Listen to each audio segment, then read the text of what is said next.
When creating our fairing, what we're going to do here is we're going to cut off the top of your bottle and the bottom of your bottle. We just want to use this center section here, okay?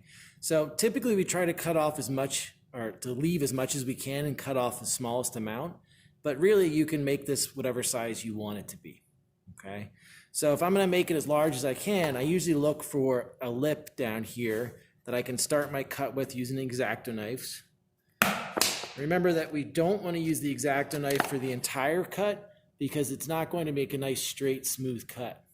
All right, so I start my cut on the bottom. I'm going to start my cut up top here, and I'm looking for where it transitions down, so where I can see it's flat to where it curves. Sometimes there's a line there from the blow molding. Other times there's not, so you kind of just guess. You can kind of feel where it transitions. And I'm going to make another cut there. I'm going to start it off. Once I have it started, then what I can do is use my pair of scissors. And when I cut here, what I like to do is start going down and making my cut going around. So notice how the scissors are inside the bottle, and I'm using them to kind of guide my cut to get it to be as straight as possible.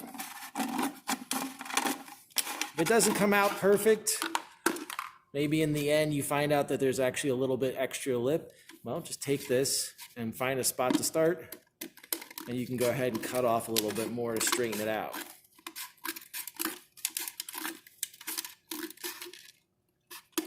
Okay, so I've got the nice top cut off. Now I find my slot on the bottom, and I go ahead and cut the bottom off as well. Now this time I usually have that seam, that transition right here that I can actually follow as I look through the bottle and guide it around. Hopefully that'll help to keep a nice straight cut. Again, if it's a little bit off, that's okay. We can fix that later. If you are left-handed, what you're going to need to do is have somebody do this process for you, because these scissors really don't work for somebody that's left-handed, all right? So you can hand the bottle to me and say, hey, I'm left-handed, please help me out. And I will go ahead and cut it for you and or clean it up. All right.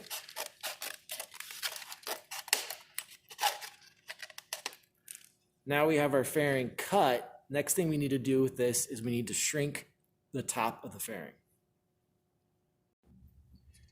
All right, next thing we're going to do here is shrink our fairings so that they fit together. So I'm going to remove the lid because I need this to be nice and hot. I've got this set up to about 400 degrees here. It's not boiling yet, but I'm getting it to the point where it's starting to steam.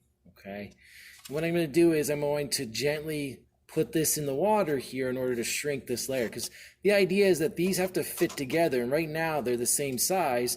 They're not going to fit together easily.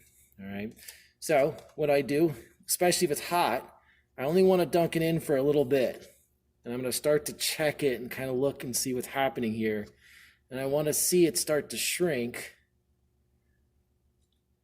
and get that plastic so that it'll end up starting to fit together. So I keep dunking it and turning it. Notice I'm only going up about 1 inch there. And then I can start to see it shrink. If my water's not quite hot enough, it's not going to shrink quickly. If it's really hot, it's going to shrink very quickly. So that I can start to check this and see if it's fitting together. Okay. Once everything's shrunk and it's looking good, what'll end up happening is that one side is small enough now that it'll actually slide inside of the other without it wrinkling, right? That's what we're looking for. That's going to provide a lot of strength. So when this launches, it can't go any further. It's kind of held to that 1 inch mark there because that's as far as it shrank, okay? The other thing that I like to do is on the side that we shrunk down, remember we're only doing it on one of the ends of the fairing. I have another pot here that's just empty, and what we'll end up doing here is we're going to curl this edge here. So I literally just push down on this empty pot, and I'm melting this edge so it starts to curl over and curl in. As it does that, it's going to add a lot of strength to this, so that this circle here that's very flimsy, as I start to heat this up and bend and melt that plastic, it's going to end up giving it some strength to it. Okay? So that's shrinking the fairing, getting it to fit. Remember, you're only doing it on one end of the fairing. So here the shrunk side is the bottom. The next step would be the top, which is the shrunken side again. That'll go where our servo housing is going to be. Okay.